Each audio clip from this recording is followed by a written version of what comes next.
what you were bringing up with Joey is a real good point, that a lot of people say, oh, I just want to sort of, they're kind of dabbling in the idea of improving themselves. And the real way to do it is you got to write down what the fuck you want and then go after it. Because otherwise you live in sort of a wishy-washy world. You know, if you decide I'm going to get down to bang, I'm going to do this, I'm going to run a marathon in less than 5 hours, I'm going to, you know, whatever the fuck it is, you got to write that shit down and go for it. What I tell people is the best advice that I've ever heard, the best advice I ever came up with, is that live your life like you're the hero in your movie. And right now is when the fucking movie starts and your life is a shitbag disaster, like every fucking Arnold Schwarzenegger movie where he wakes up and makes a blender full of pizza and ice cream, and that's what he, you know what I mean? Yeah. Those guys where they're like on the brink, they put the gun in their mouth and they put it down because you see a photo of their daughter. Pretend that's you. Pretend you are, right now, you are in the part of the movie that starts and it shows you as a fucking loser. And just decide not to be a loser anymore. Live your life like there's a documentary crew following you around and you are analyzing your own behavior.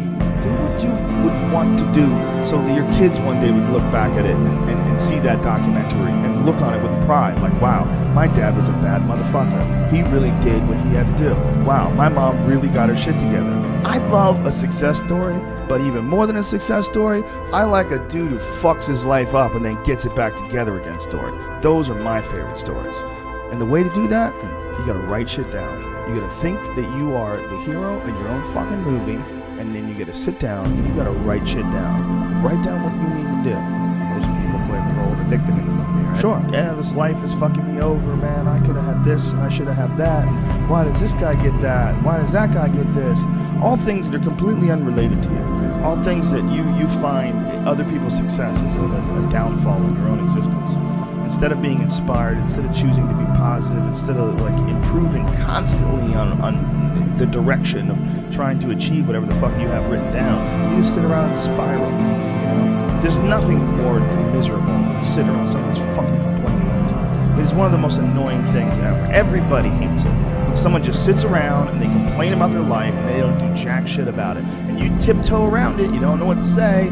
Well, she gets upset when you bring that up. I don't want to bring that up. And you want to go, you fucking crazy bitch, you know what's wrong with your life. Stop announcing it to everybody else and go out and fix that shit. And that's tough love.